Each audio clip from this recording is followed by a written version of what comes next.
What's going on, horror fanatics? I'm Marcus. Welcome to our Sham 6 Times YouTube horror movie channel. In this video, I will be talking about I Know What You Did Last Summer and the character of Ava Brucks, as I will share a theory that I have in regards to why I believe the character will be the woman who dons the fisherman slicker in this new film. If you're a fan of I Know What You Did Last Summer and other horror movie related content, shoot the video a like. It helps feed the YouTube algorithm. And if you are a new viewer of the channel, shoot that subscribe button followed by the bell icon for all content updates. Okay everyone, so chasesuiwonders will be portraying the role of Ava Brucks in this new reboot film, and in the build up to the movie, we are being led to believe that Ava's character will be the new Julie James out of the new friend group, which implies that she will be the final girl that we follow into the already greenlit sequel.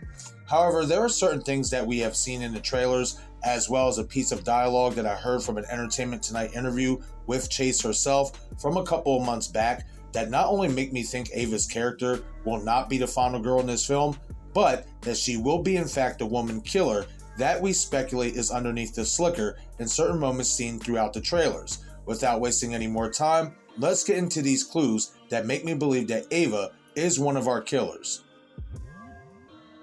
Okay, so the first clue that I want to talk about that led me down this road is the fact that in the first trailer for the movie, we hardly see our alleged final girl in it, which is extremely odd considering if she is supposed to be the main character out of this new friend group, you would think that she would be featured as much as possible so that we get an idea on the type of character that she will be.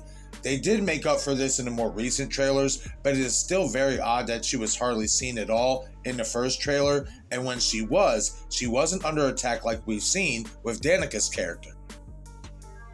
Speaking of Ava getting attacked, in the newer trailers we do see the fisherman chase after her for a brief moment after they presumably kill off Tyler the podcaster's character at Helen Shiver's old store, which is also now a restaurant.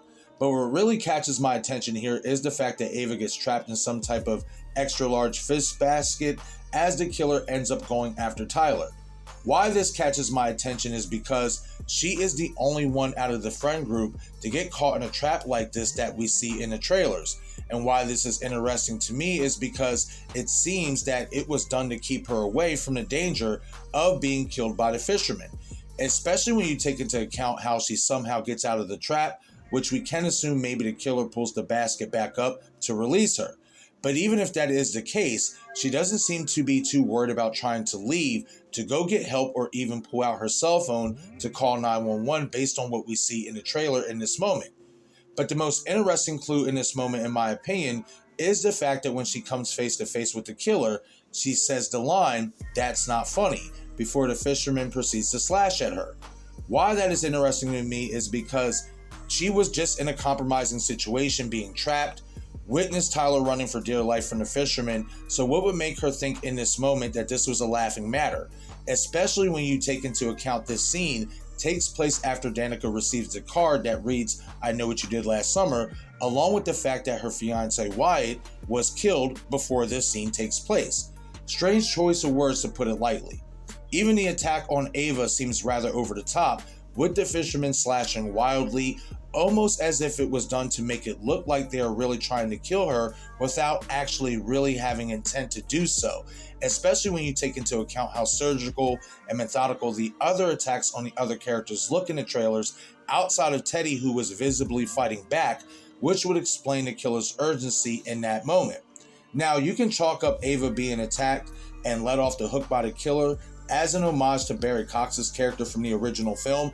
However, in another video, I will explain how that homage was saved for a different character, based on what we see in the TV spot trailers, as I move on to another instance of Ava being let off the hook by the killer in a very suspicious way. The other instance that seems very suspicious in regards to the killer keeping Ava alive for some unexplained reason is the scene on the boat where we see Ray seemingly going to save Ava and anyone else who is present on the boat, while pointing his gun as Ava seems under duress, as if the killer is on the boat with her, which I believe they will be. Why this seems like another scenario that is suspicious is because we see Ava back at Ray's bar wearing the same exact outfit that she is seen wearing on the boat, bleeding from the mouth lightly while seemingly clutching her arm as if she was cut or hurt in some type of way that we visibly do not see in the moment. What I mean by that is we do not see a wound on Ava's body. If the scene on the boat happens before Ava ends up back at Ray's bar, which I think is pretty clear that it will, and if the killer is on the boat, why not kill Ava then? Why only hurt her mildly and then take her back to Ray's bar for the finale? If she was truly wanted dead by this killer, this is another instance where she would be, because the opportunity to do so clearly presented itself. Yet, once again, she was kept alive. Keep in mind, when Ben Willis attempted to kill Julie James in the original film, he was really trying to do so. So if Ava is the new Julie James of this reboot, why isn't the urgency from this killer to get the job done on the same level as Ben? The only reason that she is being kept alive, in my opinion, is because she is the other killer. And in this moment, she is pulling a Will Benson at Ray's bar, an homage to I Still Know What You Did Last Summer, where we see Will seemingly hurt, only to find out that it was a fake out, as the blood on his shirt wasn't his, revealing that he was the second killer and the son of Ben Willis himself. That is the only scenario that makes sense, in my opinion, because if there are multiple opportunities to kill Ava in this movie, why isn't the killer taking it? The only logical explanation is that she is the other killer and that she is the female killer who dons the fisherman slicker in this movie. But the next piece of evidence may be the most telling of all, as chasesuiwonders did an interview with Entertainment Tonight a couple months back and shared some interesting comments in regards to what she would like to portray from a character standpoint in future movies. I mean, I've been very lucky that I get to work with cool people. I just feel like finding, more indie movies I think would be really exciting. Yeah. Just a good meaty script, a character who is a little crazy. I like playing some crazy ladies. Though she wasn't referring to playing a crazy person in this film directly, it still leaves the door open for her to do so in this movie, since she is wanting to dabble into that type of character in future films. And I can't think of a better film to start than in a slasher-like horror movie like I Know What You Did Last Summer, to show how great she can be tapping into that type of character. Another way you can assume that Ava's character can be the Will Benson of this new movie is the fact that she personally seeks out Julie James for help and grows a relationship with her. This can be seen as her way of luring Julie back to Southport at the behest of the main killer, the same way Ben used Will to lure Julie and her friends to Tower Bay, but forming some type of close bond with her, only to turn out to be a psychopath that set her up to be killed.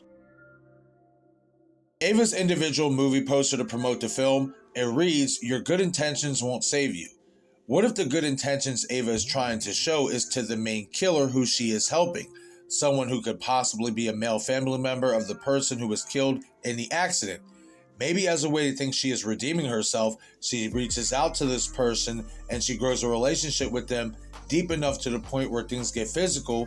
It is rumored that Ava is very promiscuous and that is how she handles her guilt, and they convince her to help kill her friends, especially since she wasn't on board with the idea to keep the accident a secret to begin with. But they use her to pull off these murders, only to kill her in the end as well. I have another interesting theory that I believe can be tied into this one that I will present to you all in a future video before the movie releases this week. But okay everyone, that is it for this I Know What You Did Last Summer 2025 theory video. Leave a comment down in the comment section below and let me know what you think about the theory. Is it odd to you, like it is to me, that the killer is leaving Ava Brucks alive when there is clear opportunity to kill her off? Do you think that Ava reached out to a family member of the victim like Ray Brunson did in the original film? And if so, do you think the relationship got personal enough to the point where Ava agreed to help kill her friends, thinking she would be redeemed for her role in the accident, only to be killed off herself at the end of it? Once again, I am Marcus, and this is I Shop 6 Times YouTube Horror Movie channel. Follow me on all of my social media platforms. Thank you all for watching.